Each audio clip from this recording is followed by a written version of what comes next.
आणखी एक महत्त्वाची बातमी, अभिनेता सलमान खानच्या वांद्र्यामधल्या घराच्या भिंतीवर गोळीबार झाल्याची घटना घडलेली आहे। आज पहाटे 5 वाजता दोघे जण दुचाकीवरून आले आणि त्यांनी 4 राऊंड फायर केलेले आहेत आणि त्यानंतर ते तिकडून पसार झालेले आहेत। पोलिसांकडून तपास सुरू झालेला आहे। 2 अज्ञातांकडून गॅलेक्सी अपार्टमेंटच्या बाहेर 4 राऊंड फायर करण्यात आले। भिंतीवर 1 राऊंड फायर जो आहे तो करण्यात आलेला आहे।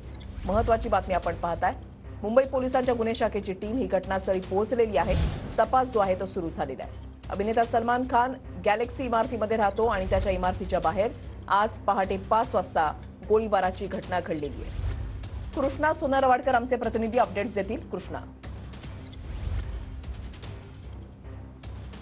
वृषाली, आता मी सलमान खान यांचं जे गॅलेक्सी अपार्टमेंटचं घर आहे तिथे अगदी समोर उभा आहे आणि एकूण 4 राऊंड जे फायर करण्यात आलेले होते त्यातला एक राऊंड जो आपण पाहतो की गॅलेक्सी अपार्टमेंटच्या अगदी भिंतीवर फायर करण्यात आलेला आहे। फॉरेन्सिक टीमनं आता त्या ठिकाणी मार्किंग केल्याचं सुद्धा आपल्याला पाहायला मिळते आणि 4 ज्या काही राऊंड फायर केलेलं होतं त्याच्या पोंगळ्या या रस्त्यावरती पडलेल्या होत्या आणि पोलिसांनी त्या ठिकाणी सुद्धा जे काही मार्किंग्स आहेत ते केल्याचं आपल्याला पाहायला मिळते। मात्र फॉरेन्सिक टीम आता घटनास्थळी पोहोचलेली आहे।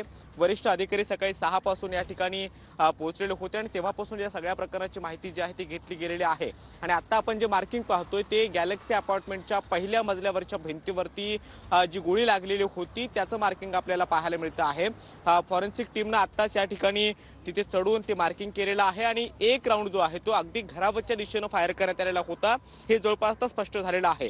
गॅलेक्सी अपार्टमेंटचं जे मेन गेट आहे त्या मेन गेटच्या बाहेरची ही दृश्य आपण पाहतो। या ठिकाणी सुद्धा ज्या काही पोंगळ्या पडलेल्या होत्या फायरिंग नंतर त्या ठिकाणी सुद्धा पोलिसांनी हे मार्किंग जे आहे ते केलेलं आहे, ज्यामध्ये हे पहिलं मार्किंग आपण पाहतो हे दुसरं मार्किंग आहे आणि तिकडे गेटच्या अगदी बाजूला हे तिसरं मार्किंग सुद्धा आपल्याला पाहायला मिळते आणि चौथं जे मार्किंग आहे ते या ठिकाणी पाहायला मिळते। मात्र या 4 पुंगळ्या या ठिकाणी पडलेल्या होत्या, पोलिसांनी हे मार्किंग केलेलं आहे। मात्र गॅलेक्सी अपार्टमेंटच्या पहिल्या मजल्यावरच्या भिंतीवरती हे फायरिंग जे केलेलं होतं त्याचं सुद्धा मार्किंग आपल्याला पाहायला मिळतं आहे। सध्या गुन्हे शाखेची पथकं त्याचबरोबर स्थानिक पोलिसांचं पथक सुद्धा सगळ्या प्रकाराची चौकशी करत आहे। धन्यवाद कृष्णा दिलेल्या सविस्तर माहितीसाठी।